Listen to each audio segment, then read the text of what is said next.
Hey, I want to tell you about a new mini course that I have. It's called the 5 Minute Shift. One of the most frequent questions that I get from people on social media and clients is, how do I stop feeling anxious? How do I stop feeling upset? How do I stop feeling angry at my spouse? How do I stop feeling a certain way and get to something that feels better? This mini course is to answer that question. It's a 30-minute video. You get a cheat sheet and the slides, plus a Q&A and a why this works video. But really all you need is the 30-minute video, the how-to. It's a process I use every single day, multiple times a day. I have clients who use it and have experienced huge changes in their life. And if you practice this method over and over again, I promise you'll be able to shift any emotion in around 90 seconds to about 5 minutes. So if you're somebody who feels like you get stuck in emotions, you stew in emotions, you spiral in them, and you really wish that you could get out of them and it didn't involve scrolling or eating or shopping or any of that, this is for you. It's $29. There's a link in the show notes, and I hope you enjoy it.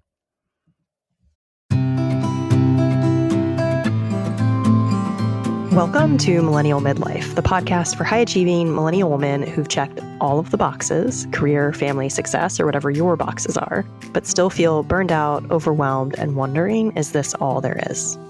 I'm Cecelia, and I help high-achieving women finally feel calm, happy, and at peace by working with their brain and nervous system, not against it, so that they can start feeling like themselves again. If you're done with people-pleasing, perfectionism, and pushing through, and ready for a new way of being, one that feels grounded, calm, and aligned, you're in the right place. Let's shift from burnout to alignment, from doing it all to doing what matters, and feel good while doing it. Okay, this is a cautionary tale about the thoughts you think every day and how it impacts your life, how they kind of run the entire show. So the other day I was out running errands and I overheard a group of women who are having coffee or tea, something warm and cozy. I live in a slightly colder place and wood fires are going. So they're sitting there, they're talking about the holidays, and I hear one of them say, it's always so insane, right? Like every year there's total chaos. And the other woman jumps in and says, yes, completely insane. Last year was the worst. I thought December was trying to kill me. And so I was standing there waiting for my order. And I was thinking to myself, if they only knew what was actually happening, right? If they only knew what was going on in their brains, they'd be able to shift their experience of December. Because yes, life feels the way it feels. I'm never going to argue with your lived experience. Your current lived experience is your current lived experience. I can't know it entirely because I am me and I am having my lived experience, but what you are experiencing is your true experience in this moment. But there's also something else happening behind the scenes that most people never really realize, or if they realize it on a very intellectual level and less on a, oh, this changes my life kind of level. Your brain is basically a yes woman. So whatever you believe, whatever beliefs you've picked up from society, your family of origin, the magazine you read while you were waiting to check out at the grocery store, and your brain just took as truth, it works overtime to prove you right. So that means that your beliefs don't just describe your life, they shape your experience of life. And we talked about this in a Life Lab lesson recently that was really kind of fun. It was a little bit impromptu. And we were talking about time, but we started talking about Newtonian physics and Einsteinian physics and our perception of the world around us, and how basically we are always seeking to confirm the rules we have, the beliefs we have. And all the beliefs that you have, they're not true, right? Like they might be true to some extent, or they're true because somebody else observed them as some kind of rule and decided that they were true. But there's much more flexibility in the reality around you than most of us know. And most of us even want to admit, because it feels a little bit scary, right? Suddenly reality feels a little bit less solid if we actually go into this. Okay, so your brain wants to confirm whatever you tell it. It wants to confirm whatever you believe. There's this part of your brain called the reticular activating system, the RAS for short. You've probably heard of it. And if you've heard of it, this is just another description, and it's helpful to hear things over and over again. And if you haven't, this is a very helpful part to know about. And the reticular activating system is essentially like the color sunglasses you put on, or the filter that's happening for reality around you. So you're essentially bombarded with an overwhelming amount of sensory information, more sensory information in the world than you can actually process. And so your brain has to filter it because you can only process like less than 1%, like far less than 1%, but let's just go with 1% because our brains can actually chew on 1%. And so 99% of the information it has to filter out. And so it's only really going to give you information that confirms what you already think, right? So it confirms it confirms what you believe. So right now I'm recording this in November. I think this is coming out either late November or early December.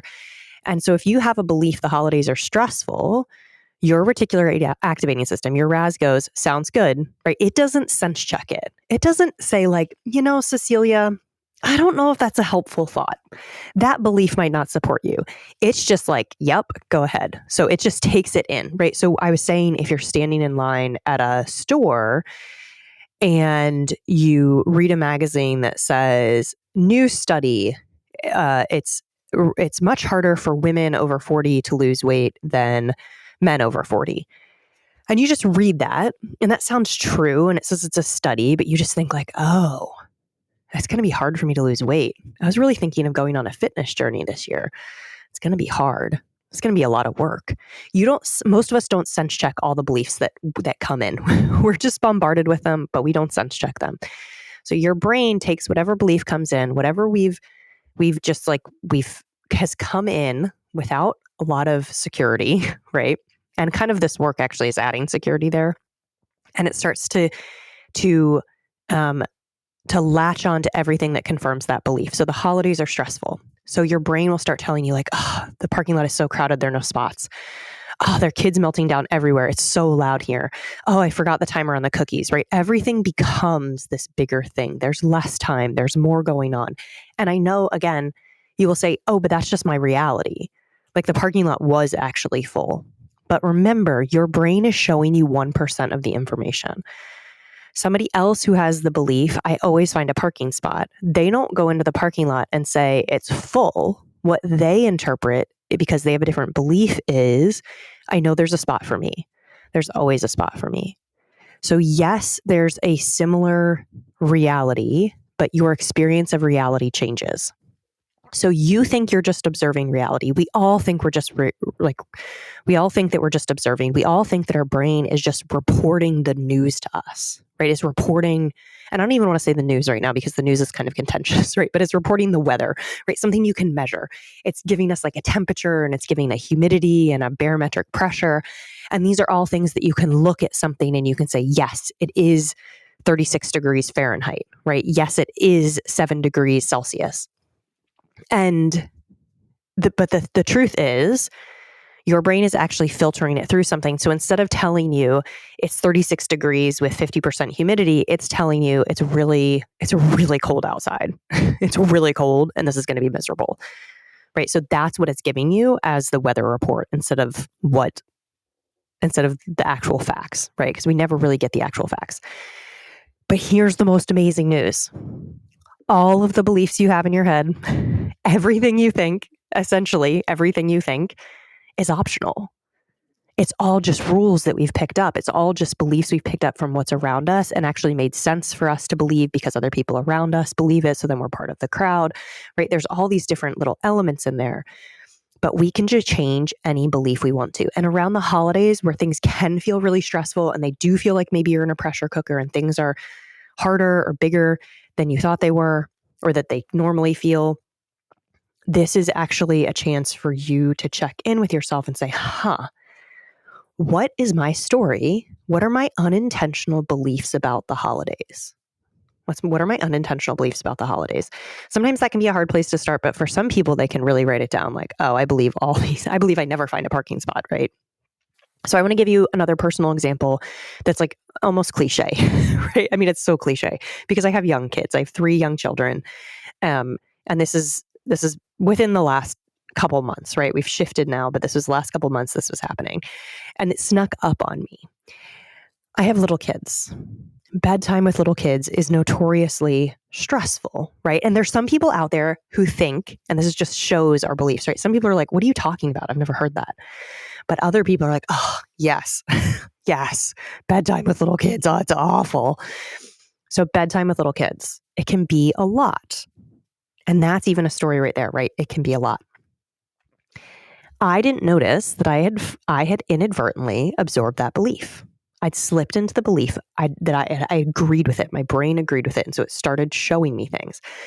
One night, I realized everything was annoying me. Everything my kids were doing was annoying me. My kids were playing instead of brushing their teeth. They were turning their pajamas into like an acrobatic routine, which they still do. All of it felt like a personal attack because I'm not going to get my time. I'm not going to get to go to sleep. I'm tired. Like, what about me? Right? My whole body felt tight. I just wanted out.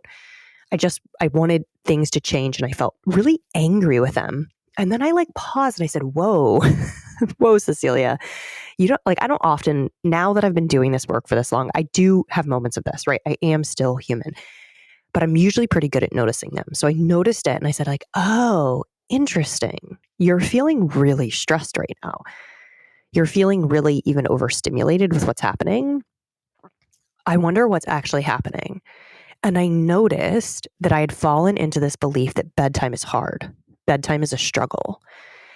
And my brain now is showing me all the things through the filter of, this is a struggle, right? Because we can watch one of my kids do acrobatics while they put on their pajamas and think that's funny and like a game and even join in, or we can think it's them trying to delay, right? Neither one is more true. And in fact, they feel very different.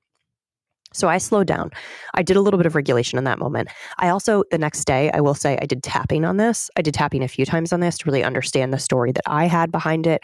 I did a few more intense breathing sessions to kind of let go of things, to understand what was going on with me and the vulnerability that was there, because really, there's a story that bedtime was a struggle, but the deeper story was people don't care about me. People aren't watching out for me. I'm not supported, right? So there's this whole other thing going on, which is how it goes in coaching, right? We look at the surface thing, but we also look at the behind the scenes thing where the real work needs to be done, where the real healing and compassion needs to be placed.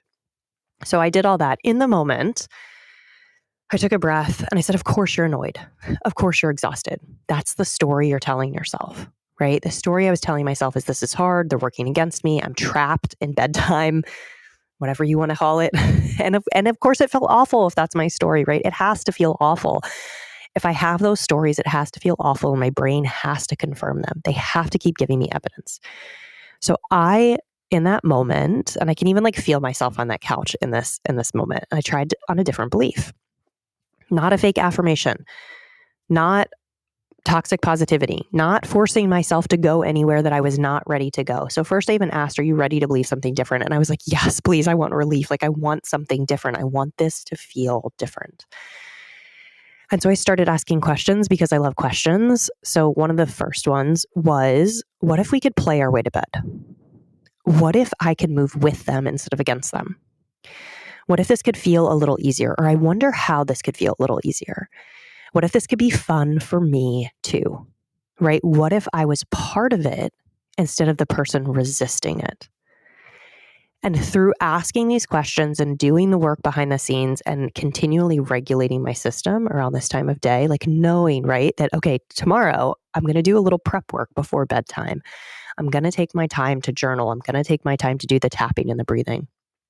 So it wasn't magic, right? It wasn't like finger snap, everything's better. Although it did get better in the moment too. And it didn't happen day to day. But slowly, the entire vibe of our bedtime routine shifted. And so bedtime is now often this very sweet, playful wind down that we all move through together. And of course, there are still moments where I'm trying to get a 3-year-old to brush their teeth, and they don't want to brush their teeth, and they're trying to run away from me, right? There's still those moments. But I have a different perspective on them. Right? My experience of the reality has shifted. The reality might not have shifted, although very often it shifts to meet our expectations and beliefs. But I changed in my reality. And this isn't me being a doormat, and this isn't me capitulating, and this isn't me condoning bad behavior. This is me taking responsibility for how I feel in the moment. And that changes everything. So it didn't happen because my kids changed. It happens because I changed, because my beliefs changed. Okay, so here's another example in case that one didn't resonate for you. And this is, I'll try and make this one a little bit shorter. So a client the other day said to me in a session, a one-to-one session, we're there and we're kind of talking about something else. And then she just like casually, like in the flow of conversation and what we were talking about, said, I really think I'm losing my mental edge. And the conversation wasn't even about her losing her mental edge, but it was this kind of footnote on this other thing we were talking about. And she even had some evidence that she provided, right? She took a logic test, and normally she does really well on those. And this time she struggled. And she just thought she was reporting the truth, right? But this is a classic reticular activating system, classic brain is a yes woman moment. Her brain picked up a belief, maybe from being around other people, maybe from reading something in the grocery store, right? You lose your logic capacity goes down as you age, right? Whatever it is, some belief about like, oh, you live in the suburbs, those are not as intellectually stimulating, something like that, right? Or she picked it up, it came in, she didn't even notice it. It started to kind of like work its way into her system, repeat itself. Then she starts to see evidence and she's like agreeing with it. And then she's saying, yes, we're losing our edge. Her brain says, okay, you're losing your edge. We got it. Check. Losing your mental edge. And then the logic test suddenly became the proof, right? Not because it was true, but because her brain was doing its job. Once we looked at the belief, once I said like, whoa, you just reported something to me like it was weather, but in fact, it was opinion. In fact, it was this new thing that you picked up. And again, I don't want to like, this is a place where you could probably get in and you're like, well, there are all these studies about cognitive decline and blah, blah, blah, blah, blah. But there are also other studies that say that people don't cognitively decline. And there's this very interesting study where they put people in environments from when they were in their 40s, like they recreated the homes and everything, and they took away their assistive devices and their eyes improved, their cognitive abilities improved, their balance improved, like all these things shifted because they started to see themselves differently. Their self-concept shifted. Their beliefs about themselves are different because they were in a different time in their life, even though technically they were still the same age that they were, right? So I think there's just a lot more that we can discuss here that most of us are willing to discuss. But so I just pointed it out. That's a belief. And what if you're not losing your edge at all? What else could we say, right? Maybe there's some belief where she, especially given her professional position, maybe she's sharpening her mental axe every day. Maybe her logic skills are improving, right? And those simple shifts, again, without gaslighting yourself, can be really powerful.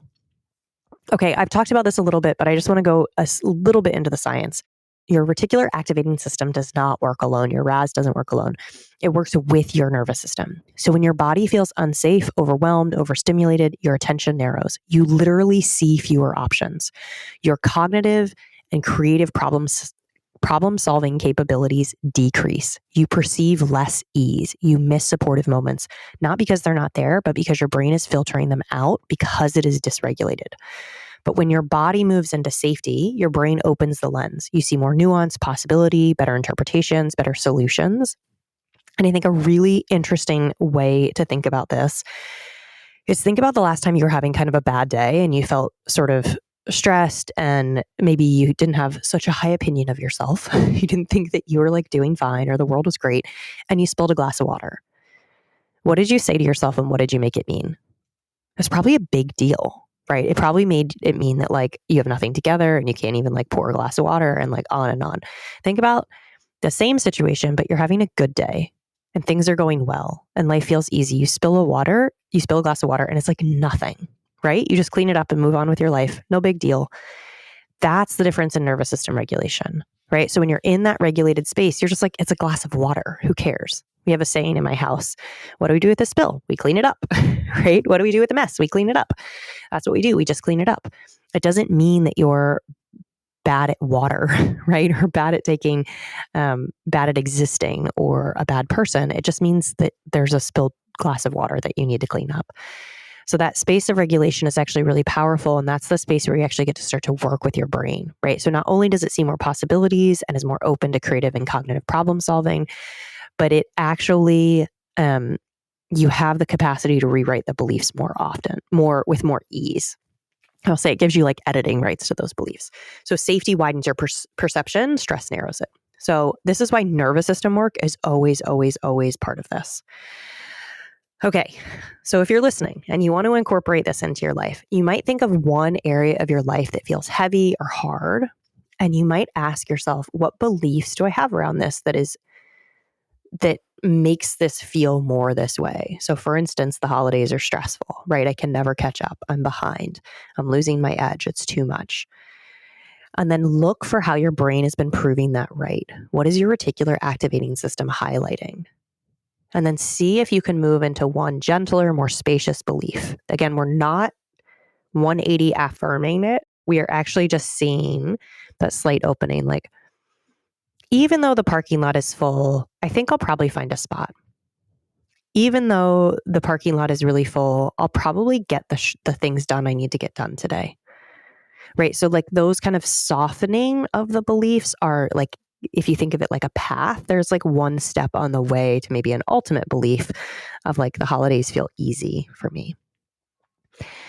Work with yourself in that way and just see how it works, right? See if you can identify some of these things. And if this is resonating and you're listening right now, I've been living in a stress belief autopilot, then you need to come join me inside the Life Lab. You need to come in, give yourself this gift. I know that this time of the year can feel very busy. I know we all have the belief that it is very busy. And over and over again, my clients say that the hours they spend in coaching each week, the hour that they give to it each week is the most life-changing hour of their week, right? So if you want to feel different in life, if you're committed to creating a new reality for yourself in 2026, that's what we're moving into that year, consider it. Right? It is an investment in yourself. It's an investment in your mental well-being, in your nervous system regulation, but it's one that I promise will pay off big in your life over time. We don't just talk about mindset. We rewire beliefs, nervous system patterns, shape your entire experience of your life, right? We're using practical manifestation, practical nervous system work, practical mindset work so that you feel different in your life. So if that sounds good to you, check out the link in the bio. You can schedule a call to talk to me about it to see if you're a good fit. I'd love to do that. And as you close out this episode, remember your beliefs are optional, but your brain is listening. Your brain is always listening. Everything that you take in, just ask, is this what I want to be believing? Is this a truth I want to hold? Your experience of your life can genuinely shift not by force, but by awareness, regulation, and choosing a belief that actually supports you. Right. And I'm just going to slide one more in here because it popped up and it didn't come up when I was writing the notes for this. But I flew when I was 30 weeks pregnant with 2 young kids. And a lot of people told me how hard it was going to be. And I just remember thinking like, this is going to be the easiest time I ever fly. I'm pregnant and I have 2 young kids. Everybody wants to help me. Everybody wants to help me. This is going to be so easy. And those are 2 different choices, right? And guess how easy it was? It was like the easiest time I'd ever flown. And I've flown a lot in my life. Everyone was there for me. It was like timing worked out perfectly. So it just matters, right? Your experience of reality matters because of what you believe. All right, that's what I've got for you today. I hope this was helpful, especially in the holiday season or wherever you're listening to this. I'd love to hear how it impacts you. So send me an email or come say hi on social media, and I will see you next time.